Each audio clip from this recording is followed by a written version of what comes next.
Okay, I'm here to update you on the nature of the call and also the situation as it stands right now behind us in the Manchester Park subdivision.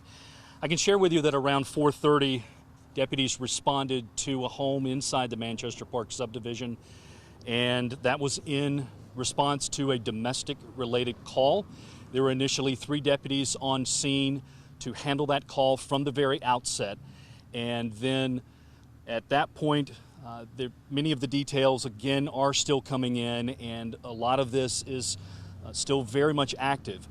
But as we have gathered the information up to this point, there were 3 deputies on scene at some point during the response, right after 4:30 or shortly thereafter. A shot was fired and a deputy was struck. That deputy has been transported by EMS to a local hospital. That shot was to the upper body. We can share with you at this point that his medical team shares with us that and tells us that his injury is not life-threatening. Also, in fact, even better than that, he is expected to be treated and released this evening. So he's expected to be home sometime later tonight with his family members. In terms of what is happening here inside the subdivision behind us, Manchester Park, we are urging those who live inside Manchester Park, particularly those who live very close to the scene, which is still active, to stay inside. At least stick close to home because the scene is still active.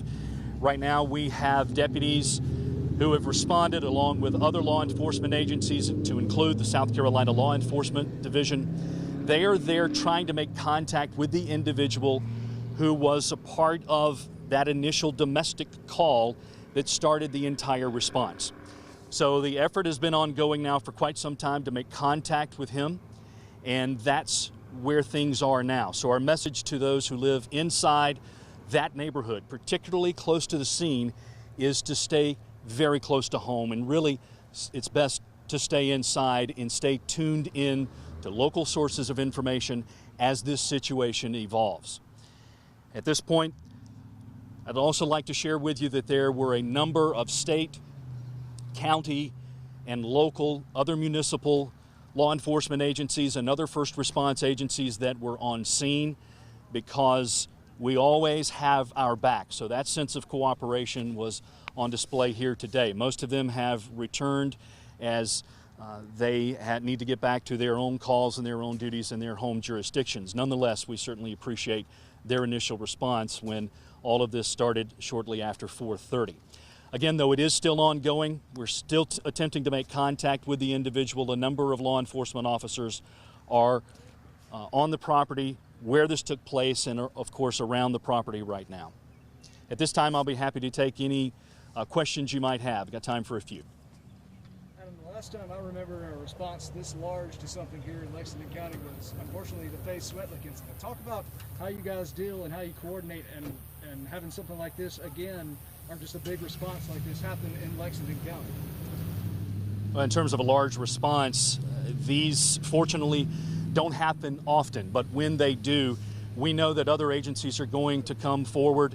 They're going to come as fast as they need to get here. So in these type situations, while initially there may be a lot of agencies on scene, it takes some time to understand what's happening. So very quickly, once we determined what had happened there at the scene of the home, we were able to get most of the agencies back. But it's just great to see this sense of cooperation, not only from other law enforcement agencies, but other public safety and first response agencies, because a number of them, many of them came out to this scene, and many of them here are still in the scene and within the subdivision behind us. Is there anybody else in the home with the barricade man? Right now, we believe that the man is inside by himself. We don't have any information that leads us to believe that he does have anybody else inside the home. Again, though, we're still trying to make contact, so some of those details could change as we get updated information if we eventually make contact with him and if he shares that with us, as we do have some crisis negotiators on the scene and they're leading the effort to try to reach out to him. When you say it was a domestic incident, was it between him and somebody they live with, a woman or a child, something like that? Is there anything along those lines you can release? Let us know what's going on in there. Based on the nature of the call that has been shared with us at this point, it was a domestic situation that would have been between a husband and a wife. And as we understand it right now, again, these details can change as this situation evolves, but based on the information that we've been able to determine at this point, is the man who is right now inside the home, barricaded, who we're trying to reach. It was the husband in the domestic situation. And we also can share with you that his wife was able to get to a neighbor's home and make that 911 call, and that's what prompted our initial response here. And we've had viewers telling us that they've heard like a loud explosion or some kind of loud noise in the area earlier. Do you have any idea what that may have been, or if that was related to this incident? Sure. In terms of noises in the area or at the scene specifically, those type things are a part of our response, and they're a part of negotiating or attempting to negotiate and make contact with individuals. So there are any number of tactics that can be used in those situations. I don't have anything specific to share with you.